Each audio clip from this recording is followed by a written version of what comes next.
dari proses naiknya air, ya dari penguapan dengan suhu tertentu naik ke atas, kemudian di atas ada proses kondensasi, ya di atas jadi butiran partikel-partikel dingin, semakin tinggi awan ke atas semakin dingin suhunya, kemudian menjadi es. Dari es itu turun ke bawah sebelum sampai ke atmosfer, ke darat, pecah lagi karena ada kehangatan suhu menjadi air. Berapa ukurannya? 0,5 mm gitu kan dari setiap datangnya. Berat masanya sampai dengan 103 kilogram per meter kubik misalnya datangnya. Kalau dia menjadi rintik-rintik berapa ketinggiannya?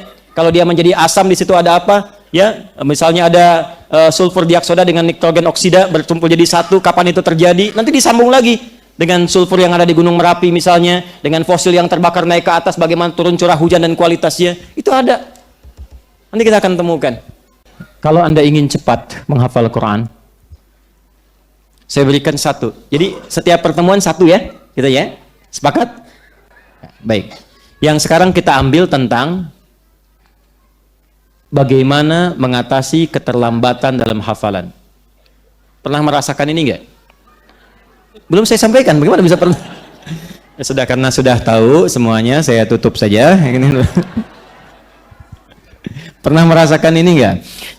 Ya, waktu menghafal orang lain cepat, ini kok saya satu ayat lama gitu, ya kan? Padahal udah diulang-ulang gitu kan? Ulang. Orang lain 10 menit apa, saya sehari belum hafal gitu. Bukan saya, ada yang belum hafal gitu kan sehari. Ada pernah begitu? Baik. Tapi yang menarik, ada yang sehari, semalam Dr. Daul punya saudaranya, itu satu hari Ali Imran hafal dalam sehari. Ada yang demikian. Kalau kita di karantina lebih dahsyat lagi. Ada dari 0, 30 hari itu bisa khatam Quran 30 juz. Ada yang sehari 2 juz hafal Quran. Ya, lebih dahsyat lagi. Nah, saya ingin masuk kepada yang satu dulu, yang lambat dulu. Begini. Lambat itu dalam pandangan manusia. Dari kitanya, sudut pandang manusianya. Kalau ingin menghafal Quran, maka keluarkan semua petunjuk hadisnya, termasuk ayat Qurannya. Di antara petunjuk itu mengajarkan pada kita demikian. Kalau ada orang yang berusaha menghafal dan mengulang-ulang, tapi merasa kemudian belum cepat hafal, maka biasanya Allah ingin memberikan hadiah 2 hal kepada dirinya yang belum tentu diberikan kepada orang yang merasa cepat menghafalkan Qurannya. Apa 2 hadiah itu? 1. Ingin menambahkan pahala kepadanya yang menghapus dosa-dosa yang pernah ia kerjakan sebelumnya, sebelum Allah mudah menanamkan Quran pada jiwanya. Kadang begini, ada orang yang selama ini sibuk terus pengen menghafal, ya kan? Allah nggak bikin cepat langsung hafal tuh, tapi dibuat dulu berkali-kali, berhari-hari. Nah, itu jadikan cara melihatnya begini, kamu kemana aja selama ini, ya kan? Boleh jadi ada kesalahan-kesalahan yang pernah dikerjakan, kekurangan-kekurangan yang pernah dilakukan. Nah, masih ingat bukankah 1 hurufnya 10 kebaikan? Kalau orang baca, dzalikal kitabu la raiba fihi hudal lil muttaqin, sekali baca hafal selesai, cuman dapat sekian huruf kalikan.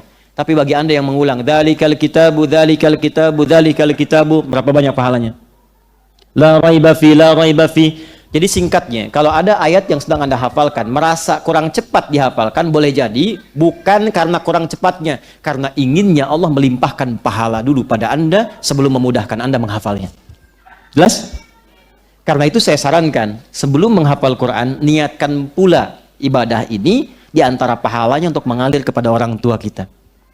Sehingga ketika kita mulai menghafalkannya, kita menikmatinya. Walaupun terasa agak lambat, pahala banyak mengalir. Mungkin yang diinginkan oleh Allah, cahaya itu mengalir pada orang tua yang telah meninggalkan kita dulu. Paham? 2, Allah menginginkan kita lebih kuat mendapatkan ayat yang dihafalkan itu, bukan sekedar hafal sesaat dan berikutnya hilang.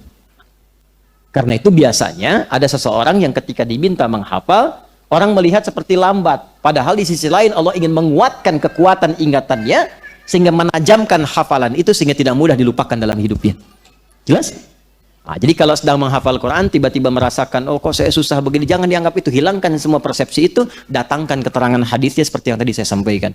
1, rasakan Allah ingin melipat gandakan pahala dulu sebelum memudahkan menghafalkannya. Dan yang kedua, Allah ingin menajamkan kekuatan ingatan di ayat yang sedang kita hafalkan itu sebelum memudahkan yang lainnya. Karena sifat ini tidak akan terjadi di semua ayat. Tidak akan terjadi. Saat menghafal Quran itu ada ayat yang mudah, gitu kan? enak, nyaman, gampang. Tiba-tiba ada yang agak lama, tiba-tiba ada yang lama sekali. Tuh, nggak semuanya. Dan yang paling dahsyat, ada yang awalnya susah, kesananya gampang.